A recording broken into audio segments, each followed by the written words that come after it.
Hello friends, welcome back to our channel Telugu trade market అంటారు. ఈరోజు ఈ వీడియోలో అయితే జిఎస్పి క్రాప్ సైన్స్ ఐపీఓ గురించి అయితే ఈ వీడియోలో అయితే డిస్కస్ అయితే చేద్దామండి. So GSP crop science limited సంబంధించిన ఐపీఓ అయితే మార్కెట్లోకి అయితే రాబోతుంది కదా. సో ఇది వచ్చేసి మనకి 1985లో అయితే స్థాపించడం అయితే జరిగిందండి. సో ఇది వచ్చేసి ఒక అగ్రో కెమికల్ కంపెనీ అన్నమాట. అంటే ఇప్పుడు మనకు రైతులు వ్యవసాయం చేస్తారు కదా, మొక్కజొన్న అని చెప్పి, పసుపు అని చెప్పేసి, పత్తి, డిఫరెంట్ డిఫరెంట్ వ్యవసాయం అయితే చేస్తారు కదా. సో దానికి సంబంధించిన ఏవైతే ఉంటాయో పురుగు మందులు కావచ్చు, లేకపోతే మొక్కలను తినే పురుగులను చంపడానికి వాటిని ఇవి నెక్స్ట్ వచ్చేసి ఫంగస్ వస్తూ ఉంటాయి కదా.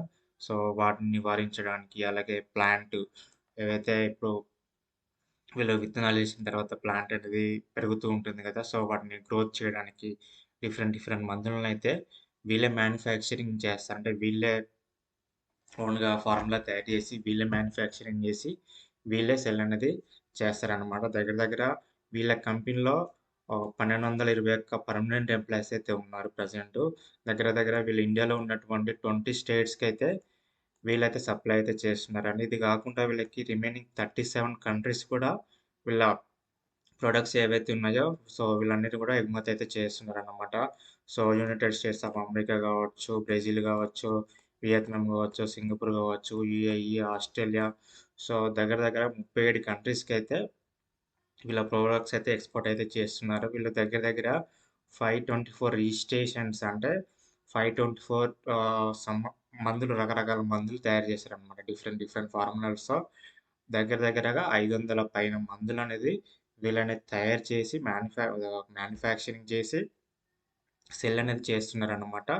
సో వీళ్ళు అలాగే చెప్పాను కదా, రీసెర్చ్ అండ్ డెవలప్‌మెంట్ అనమాట. సో వీళ్ళైతే ఎవరైతే ఈ జీఎస్‌పీ క్రాప్ సైన్స్ కంపెనీ అయితే ఏదైతే ఉందో, వీళ్ళే సొంతంగా ఫార్ములాస్ క్రియేట్ చేసి, వీళ్ళే రీసెర్చ్ చేసి, వీళ్ళే డెవలప్ చేసి, వీళ్ళే ఇంకా దాన్ని ఏమన్నా ఇంప్రూవ్ చేయాలంటే దాన్ని వీళ్ళే ఇంప్రూవ్ చేసి, టెక్నికల్‌గా కావచ్చు, ఫార్ములా వైస్ కావచ్చు, ఏదైనా సరే మొత్తం కూడా ఈ కంపెనీ చేసేసి ప్రొడక్ట్ బయటకొచ్చాక వీళ్ళనేది సెల్ అనేది చేయడం అయితే జరుగుతుందండి. సో ఈ కంపెనీ ఐపీఓ వచ్చేసి మనకి మార్చ్ 16న ఓపెన్ అవుతుంది. మార్చి 18న అయితే క్లోజ్ అవుతుంది.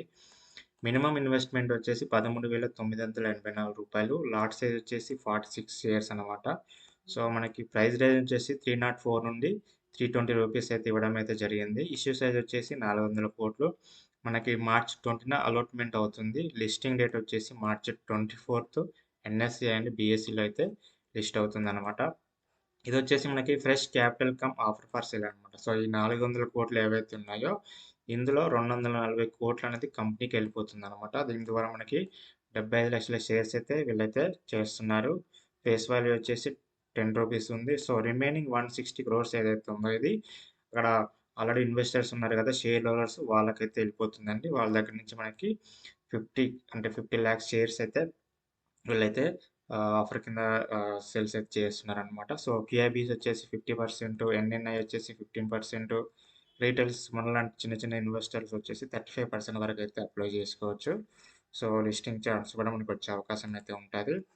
సో మెయిన్‌లీ వీళ్ళ పర్పస్ ఏందంటే, వీళ్ళకి ఏవైతే రీపేమెంట్స్, కొన్ని లోన్స్ ఉన్నాయి గదా, ఆ లోన్స్ క్రియేట్ చేయడానికి, ప్రీపేమెంట్స్ కావచ్చు, లేకపోతే ఇంకా ఔట్‌స్టాండింగ్ బ్యారోస్ కావచ్చు, చిన్న చిన్నవి ఉన్నాయి గదా. సో వీటన్నిటిని కూడా క్లియర్ చేయడానికి వీళ్ళు 170 క్రోర్స్ యూజ్ చేయబోతున్నారు. రిమైనింగ్ అమౌంట్ కూడా జనరల్ కార్పొరేట్ పర్పసు, నెక్స్ట్ ఇగ మిగతా వాటికైతే యూజ్ చేస్తారని చెప్పేసి అయితే చెప్తున్నారు. సో ఫినాన్షియల్ ఇయర్ పరంగానైతే చూసుకుంటేనైతే 23 తర్వాత వీళ్ళకి 23లో 1132 కోట్లు అయితే వచ్చాయి. మళ్ళీ 24లో కొంచెం అయితే తగ్గింది. మళ్ళీ 25లో అయితే మళ్ళీ బిజినెస్ అయితే పెరిగిందండి. 1228 కోట్లు. సో ఇక్కడ చూడండి, లాస్ట్ క్వార్టర్‌లోనే వీళ్ళు దగ్గర దగ్గర 1491 కోట్లు అయితే చూపించారనమాట. 25తో పోలిస్తే మనకి ఇప్పుడు ఈ ఫినాన్షియల్ ఇయర్ ఏదైతే ఉందో 25, 26 ఫినాన్షియల్‌లో వీళ్ళ ఎర్నింగ్స్ అయితే చాలా బాగున్నాయండి. సో చూడండి, లాస్ట్ క్వార్టర్‌లోనే వీళ్ళు దగ్గర దగ్గర 847 కోట్లు అయితే చూపించారు. లాస్ట్ ఫినాన్షియల్‌లో 1300 కోట్లు చూపిస్తే, ఓన్లీ లాస్ట్ క్వార్టర్‌లోనే వీళ్ళు 847 కోట్లు అయితే చూపించారనమాట. సో వీళ్ళ ప్రాఫిట్ ఆఫ్టర్ టాక్స్ కూడా ఇంక్రీజ్ అవుతూనే ఉందండి. సో లాస్ట్ ఇయర్ 81 కోట్లు చూపిస్తే, ఈ ఇయర్ క్లోజ్ కాకముందుకే ఇక్కడ 81 క్రోర్స్ అనేది చూపించడం అనేది జరుగుతుంది. ఎబిడేటా కావచ్చు, నెట్ వర్త్ కావచ్చు, సో ఇవన్నీ కూడా బాగానే ఉన్నాయి. సో చూసినట్టుగా ఇందులో 321 కోట్లయితే వీళ్ళకి అప్పులైతే ఉన్నాయి గదా. సో ఇందులో వీటిని ఇప్పుడు వచ్చిన దాంట్లో కొంచెం అయితే వీళ్ళు క్లియర్ చేస్తా అంటున్నారు. సో, ఇది క్లియర్ చేస్తే నెక్స్ట్ క్వార్టర్‌లో వీళ్ళ వచ్చే రెవెన్యూ అనేది మనకి ప్రాఫిట్ అనేది కొంచెం ఇంక్రీజ్ అయ్యే ఛాన్స్ అయితే ఉంటుంది. సో, పాజిటివ్స్ ఏందంటే ఇది అగ్రో కెమికల్ బిజినెస్ అనేది సో, ఎప్పుడైనా కూడా బిజినెస్ అనండి మనకు వ్యవసాయం నడిచినన్ని రోజులు గూడా సో, ఇలాంటి కంపెనీస్‌కైతే ఎలాంటి ప్రాబ్లమ్స్ అయితే ఉండవు. Good product portfolio and registration చెప్పాను కదా! దగ్గర దగ్గర 500 పైన వీళ్ళు ప్రొడక్ట్స్ అనేది వీళ్ళు తయారు చేసి వీళ్ళైతే సెల్ అయితే చేస్తున్నారు కదా! సో, అదొక పాజిటివ్ కింద చెప్పుకోవచ్చు. నెక్స్ట్ ఆర్&డి ఫోకస్ అదే మీకు రీసెర్చ్ అండ్ డెవలప్‌మెంట్ అన్నమాట. వీళ్ళే ఫార్ములాస్ క్రియేట్ చేసి సో, వీళ్ళే డెవలప్ చేసి దాన్ని ఇంకా వీళ్ళే మ్యానుఫ్యాక్చరింగ్ చేస్తుంటారు కదా! సో, ఈ ఆర్&డి ఫోకస్ కూడా వీళ్ళు ఇన్వెస్ట్‌మెంట్ అయితే పెడుతున్నారు కాబట్టి, సో, ఇంకా రాబోయే కాలంలో డిఫరెంట్ డిఫరెంట్ ప్రొడక్ట్స్ అయితే వీళ్ళు తీసుకొస్తారనమాట. గ్రోయింగ్ ప్రాఫిట్స్ కూడా బానే ఉన్నాయండి. రెవెన్యూ కూడా లాస్ట్ ఇయర్‌తో పోలిస్తే ఇప్పుడు లాస్ట్ క్వార్టర్‌లో కూడా బానే ఉంది. సో, రెవెన్యూ పరంగా కూడా మనం ఒక పాజిటివ్ కిందనైతే చెప్పుకోవచ్చు. సో, నెగెటివ్ వచ్చేసి ఎందుకంటే డిపెండ్స్ ఆన్ రా మెటీరియల్స్. వీళ్ళు ఇప్పుడు ప్రొడక్ట్స్ చేయాలంటే మనకు చిన్న చిన్న రా మెటీరియల్స్ కావాలి కదా! సో, ఈ రా మెటీరియల్స్ అనేది కాస్ట్ అనేది పెరుగుతూ ఉంటుంది, తగ్గుతూ ఉంటుందండి. సో, పెరిగినప్పుడు వీళ్ళకి కొంచెం ఇంపాక్ట్ పడే ఛాన్స్ అయితే ఉంటుంది. So, next agriculture industry risk అనేది depends on weather, farming conditions and crop cycles. So, మనకు తెలుసు కదండీ! మనము మాక్సిమం జూను, జూలైలో ఆ టైంలో వ్యవసాయం అయితే స్టార్ట్ చేస్తారు. మళ్ళీ ఫిబ్రవరి, మార్చ్‌కైతే ఎండ్ అయిపోతుందనమాట. దగ్గర దగ్గర ఈ 3 క్వార్టర్స్‌లో వీళ్ళ ప్రొడక్ట్స్ అనేది బాగా ఉన్నా సరే, ఇప్పుడు లాస్ట్ క్వార్టర్ 4లో అయితే వీళ్ళ బిజినెస్ అయితే ఏమి ఉండదండి మాక్సిమం. ఎందుకంటే ఇప్పుడు ఏప్రిల్, మే, జూన్, మార్చి ఈ టైంలో ఏందంటే వీళ్ళ ఎవరు తినరు. ఎందుకంటే పంటలు అయిపోతాయి. మాక్సిమం మార్చి, ఏప్రిల్ టైంకొచ్చేసరికి పంటలనేది అయిపోతాయి. సమ్మర్‌లో పంటలు పండించడం చాలా తక్కువగా ఉంటుంది కాబట్టి, సో, ఈ 3 లాస్ట్ క్వార్టర్‌లో ఇట్లా ఇంపాక్ట్ అయ్యే ఛాన్స్ అయితే ఉంటుంది. హై వాల్యుయేషన్ అంటే మనకి ఇప్పుడు ఇచ్చిన షేర్ ప్రైస్ ఏదైతే ఉందో 400 పైన, సో, అది కొంచెం ఎక్కువగా ఉందని చెప్పేసి అనుకోవచ్చండి. సో, రెగ్యులేషన్స్ రిస్క్ అనేది ప్రతి ఇండస్ట్రీలో ఉంటాయి. సో, ఎందుకంటే మన కంట్రీలో ఇప్పుడు వాళ్ళు తీసుకొచ్చిన ప్రొడక్ట్ అనేది వాళ్ళకి అప్రూవల్ కావాలి.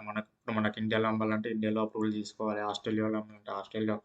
సో, వాళ్ళు కొంతమంది యాక్సెప్ట్ చేస్తారు. కొంతమంది యాక్సెప్ట్ చేయరనమాట. సో, అలాంటప్పుడు ఇష్యూస్ కూడా వస్తూ ఉంటాయి కాబట్టి, అదొక పాజిటివ్ కింద చెప్పుకోవచ్చు. హై వర్కింగ్ క్యాపిటల్ అంటే వీళ్ళకి ఎక్కువగా బిజినెస్ రిక్వైర్స్ ఏందంటే ఎక్కువగా అమౌంట్ అనేది ఖర్చు పెడతారు. ముందే ఖర్చు పెట్టాలి. సో, ఎందుకంటే రీసెర్చ్ చేస్తూ ఉంటారు.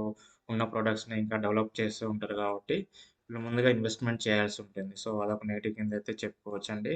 సో, ప్రస్తుతానికైతే జీఎంపీ అయితే ఏం లేదండి. మార్కెట్‌లో ఇంకా గ్రే మార్కెట్‌లో అయితే ప్రీమియం సంబంధించి అయితే ఇంకా జీరోనే ఉందండి ప్రస్తుతానికి. సో, ఇదొకసారి అయితే ఆలోచించండి. ఆలోచించి మీరు ఇన్వెస్ట్ చేసే ముందైతే ఒకసారి రిసర్చ్ చేసిన తర్వాతనే మీరు అప్లై చేయాలా వద్దా అనేది మీరు డిసైడ్ అవ్వండి. సో, ఈ వీడియో నచ్చితే లైక్ చేయండి, షేర్ చేయండి. థాంక్స్.